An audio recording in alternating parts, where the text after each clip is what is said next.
Good morning everyone, welcome back to GK today. और आज हम डिस्कस करेंगे 2 मई के सबसे मोस्ट इम्पॉर्टेंट करंट अफेयर्स। आज का सेशन बहुत इंपॉर्टेंट रहने वाला है। आज आपको बहुत सारे इंपॉर्टेंट क्वेश्चन मिलेंगे जो डेफिनेटली आपके एग्जाम में कहीं ना कहीं दिख सकते हैं, तो ध्यान से पढ़िएगा। चलिए स्टार्ट करते हैं अपना सेशन।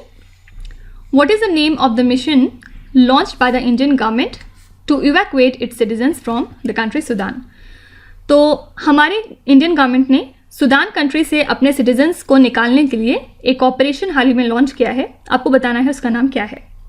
सबसे पहले सूडान से निकालने की ज़रूरत क्यों पड़ रही है लोगों को, क्योंकि सूडान में काफ़ी ज़्यादा वायलेंस चल रहा है फिलहाल, और इसी वजह से इंडियन गवर्नमेंट ने ऑपरेशन कावेरी को लॉन्च किया है। ठीक है, इसकी हेल्प से वहाँ पे फंसे हुए इंडियन सिटीजन्स को निकाला जाएगा। ठीक है, और इसके लिए शिप्स और एयरक्राफ्ट को डिप्लॉय किया गया है इस ऑपरेशन में।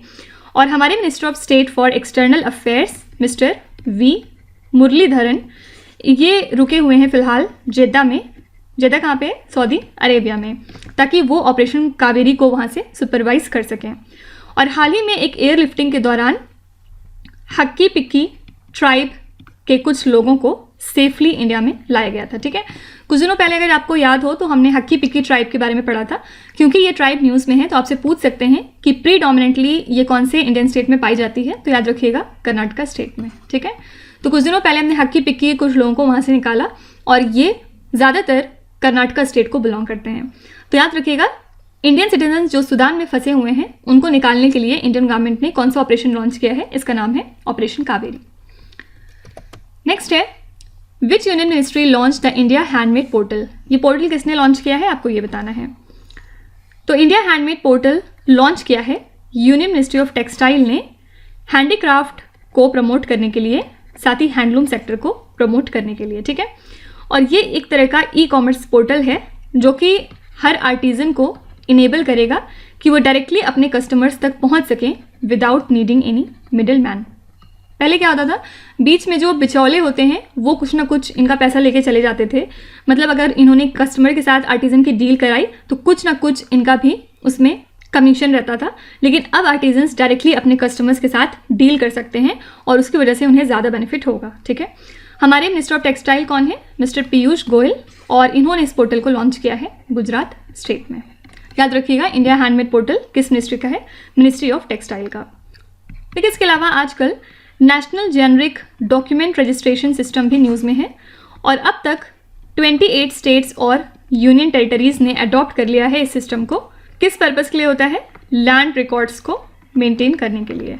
ठीक है, और as per the ministry of rural development के department of land resources, e registration शुरू हो चुका है इन सभी स्टेट्स और यूनियन टेरिटरीज़ में, क्योंकि इन्होंने अपना डेटा शेयर किया है with the national portal of NGDRS। ठीक है, तो अगर आपसे कोई पूछे कि कौन सी यूनियन मिनिस्ट्री है जो एसोसिएटेड है national generic document registration system for land record के साथ, तो ये मिनिस्ट्री है मिनिस्ट्री ऑफ रूरल डेवलपमेंट। ठीक है,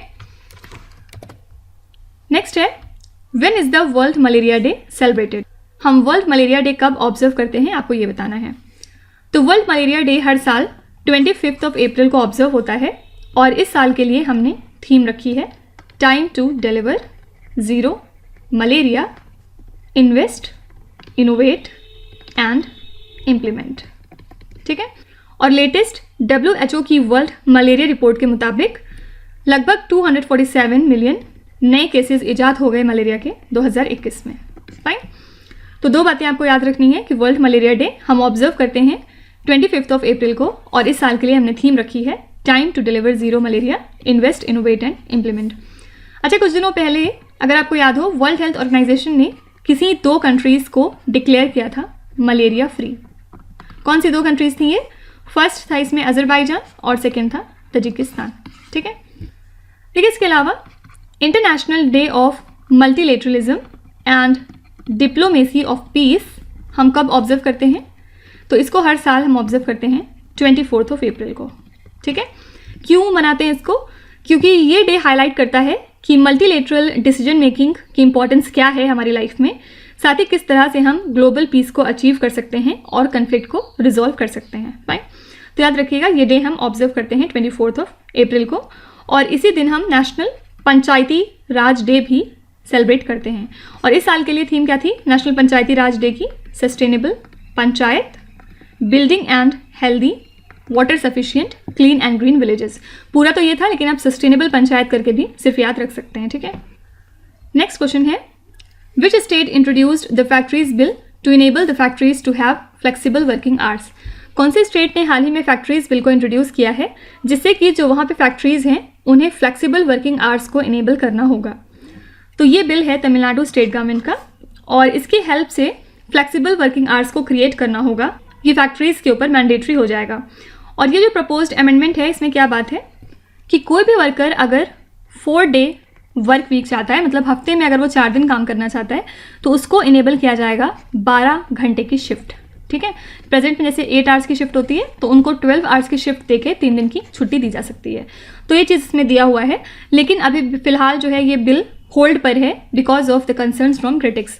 ऑब्वियसली जो क्रिटिक्स हैं वो काफ़ी ज़्यादा इसको क्रिटिसाइज कर रहे हैं, और इसी वजह से फिलहाल ये होल्ड पर है। बस याद रखिएगा फैक्ट्रीज बिल किसका है? तमिलनाडु स्टेट गवर्नमेंट का। नेक्स्ट क्वेश्चन भी तमिलनाडु स्टेट से ही रिलेटेड है। मना Madurai pottery which receive the GI tag is from which state और द यूनियन टेरिटरी?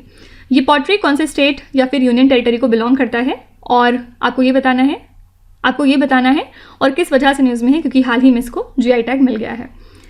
तो ये जो है प्रोडक्ट बिलोंग करता है तमिलनाडु स्टेट को, और जो वैगई रिवर है यहाँ से इसकी क्ले आती है इस पर्टिकुलर पॉटरी को बनाने के लिए, और जो सरकमफेरेंस है पॉट का और नेक का, वो इस तरह से डिज़ाइन किया जाता है कि जो इसका बेस है वो फ्लैट होता है और ग्राउंड पे रखा जा सकता है।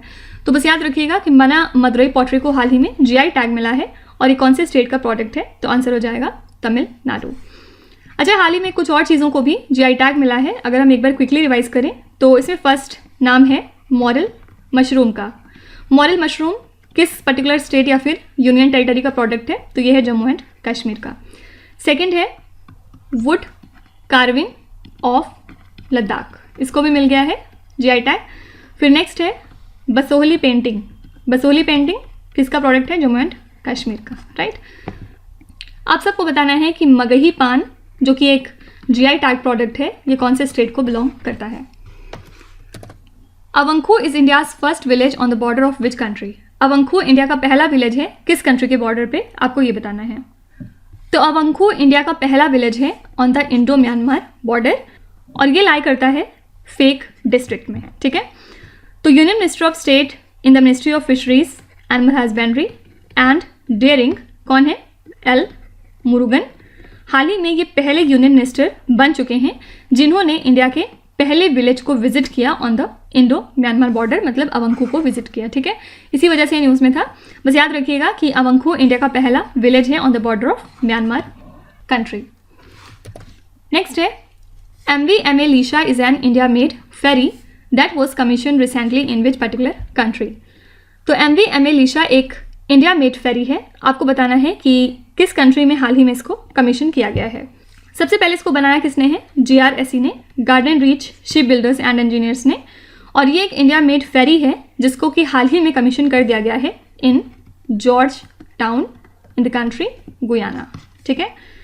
और ये जो फेरी है ये 70 मीटर्स लॉन्ग है, और ये प्रोपेल होती है बाय 2 डीजल इंजन्स, और फिलहाल ये लार्जेस्ट और फास्टेस्ट फेरी है जो कि ऑपरेट कर रही है riverine and the coastal parts of north western district of Guyana country.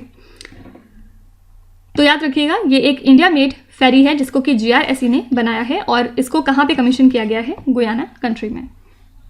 Next question बहुत ज़्यादा इंपॉर्टेंट है। Mohammed Shahabuddin recently became the president of which particular country? हाल ही में कौन सी कंट्री के प्रेसिडेंट बन चुके हैं? आपको ये बताना है। तो शहाबुद्दीन एक वेटरन फ्रीडम फाइटर है, ज्यूरिस्ट है और पॉलिटिशियन है, और हाल ही में ये बन चुके हैं 22nd president of Bangladesh country.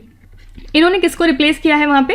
तो पहले इनके फॉर्मर प्रेसिडेंट थे अब्दुल हमीद, जिनका हाल ही में टेन्योर खत्म हो चुका है, और मोहम्मद शहाबुद्दीन इलेक्ट हुए हैं एज अनअपोज्ड प्रेसिडेंट फरवरी मंथ में as a candidate of the ruling Awami League, ठीक है। तो बस याद रखिएगा कि अब से बांग्लादेश के नए प्रेसिडेंट हो गए हैं मोहम्मद शहाबुद्दीन। अच्छा, बांग्लादेश एक वजह से और न्यूज़ में है क्योंकि बांग्लादेश ने हाल ही में ऑफिशियली अनवील करी है अपनी इंडो पैसिफिक आउटलुक को, जिसके थ्रू इन्होंने आउटलाइन किया है 4 गाइडिंग प्रिंसिपल्स और 15 तरह के ऑब्जेक्टिव अपने डॉक्यूमेंट के अंदर।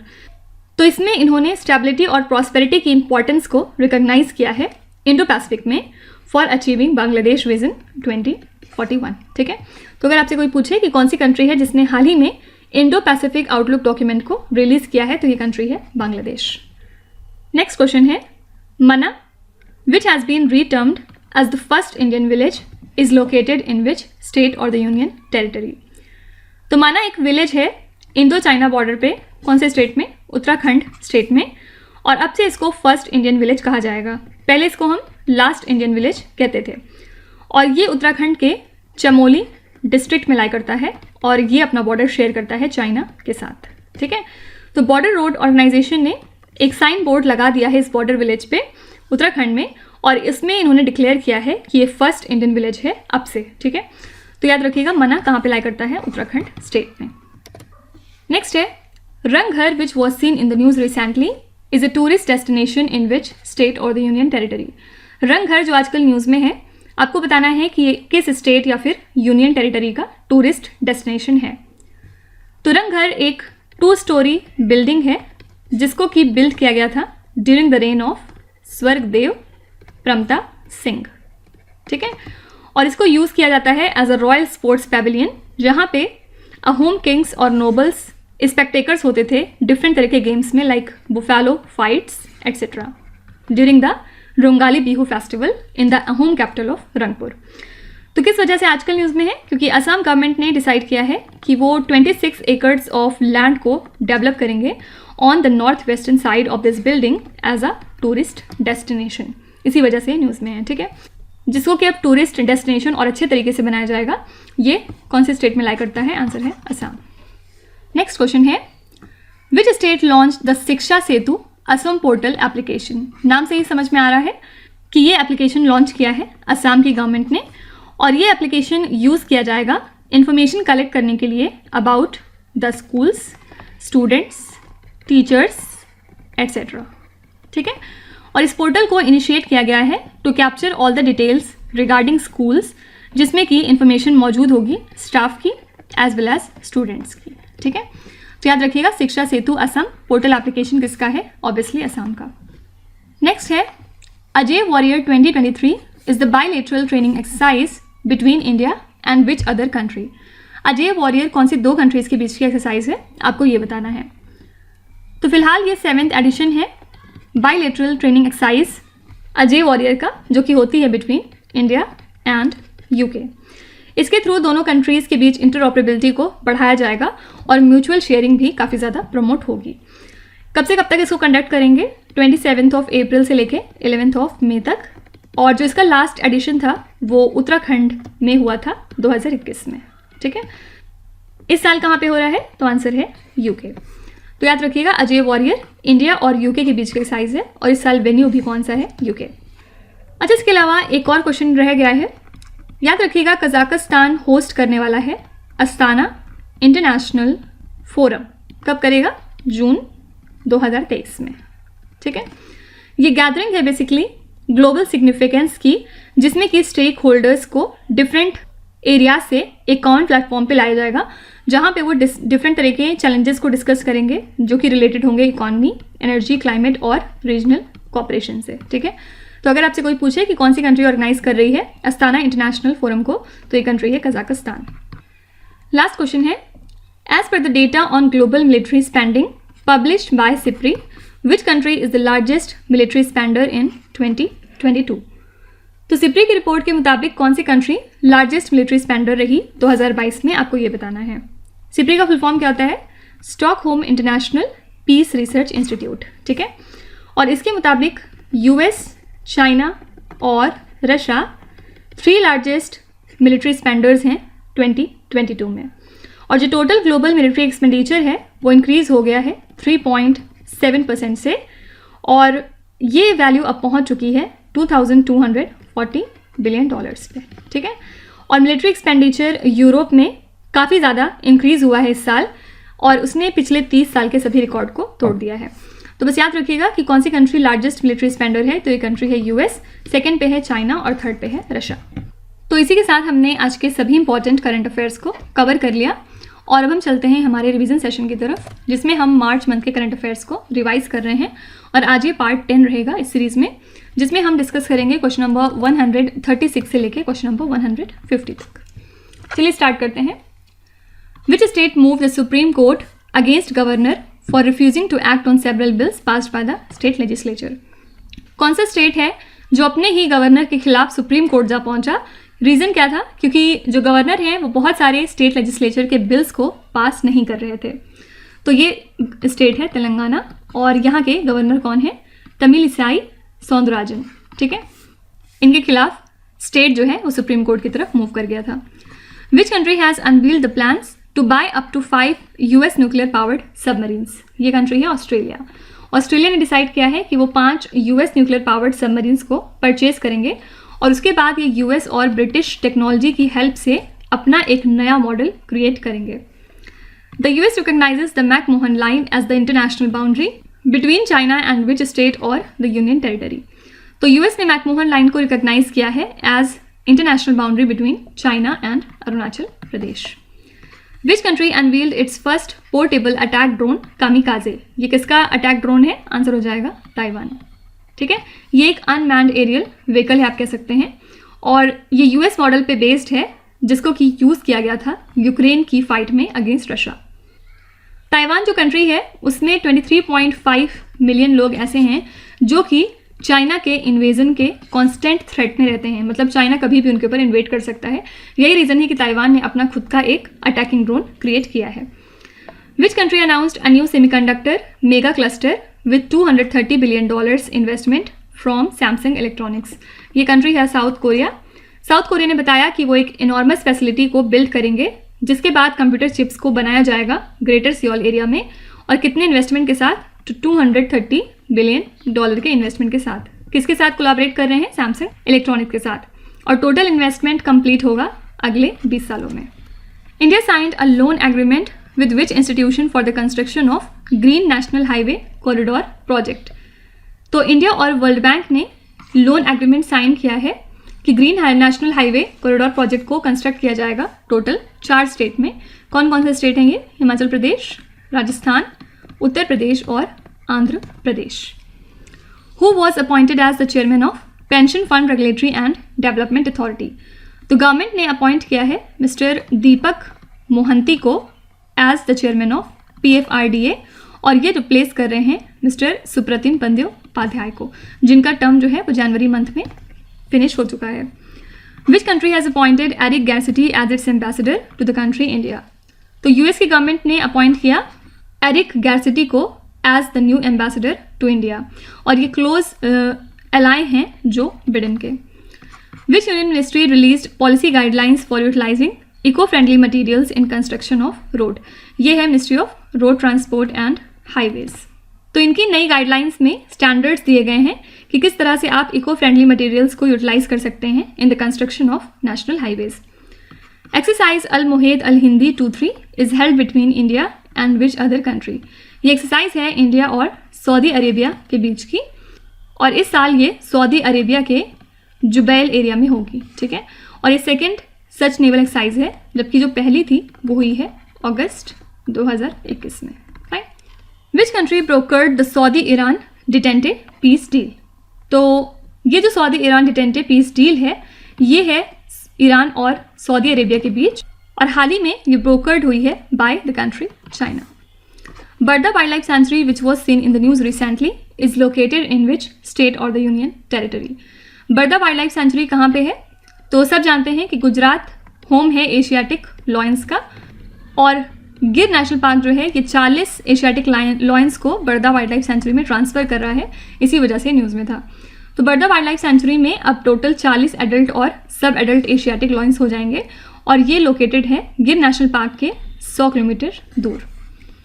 विच स्टेट और the union territory hosted the Kodava hockey festival? Answer हो जाएगा कर्नाटका। ये ऑर्गेनाइज किया गया कर्नाटका में after a gap of 4 years और ये दुनिया का लार्जेस्ट फील्ड हॉकी टूर्नामेंट है। ठीक है, TVT-1 is the first test vehicle demonstration of which mission of India? इसको कैसे पढ़ते हैं? First test vehicle demonstration. ठीक है, तो ये है अंडर द गगनयान मिशन, इसको कंडक्ट किया जाएगा इसी मंथ मई में। इसका एम है जो भी पैराशूट सिस्टम है या रिकवरी ऑफ क्रू मेंबर्स है उसको पूरा टेस्ट करके भेजा जाए। Which is the first NATO country to deliver fighter jet to the warring country. तो पोलैंड ने अनाउंस किया था कि वो लगभग 1 डजन MiG-29 देंगे यूक्रेन कंट्री को। और इसी के साथ जो पोलैंड है ये फर्स्ट नाटो कंट्री हो चुकी है जिसने फाइटर जेट्स को डिलीवर किया है यूक्रेन को। ठीक है, हमने पढ़ा था कि दोनों ही कंट्रीज पोलैंड और स्लोवाकिया ने डिसाइड किया था कि वो मिल के 13 MiG-29 फाइटर जेट्स देंगे यूक्रेन को कुछ ही दिनों में। तो यहाँ पे आंसर हो जाएगा पोलैंड। इसके अलावा याद रखिएगा कि फिनलैंड जो है ये 31st कंट्री हो चुकी है जिसने नाटो को हाल ही में ज्वाइन कर लिया है।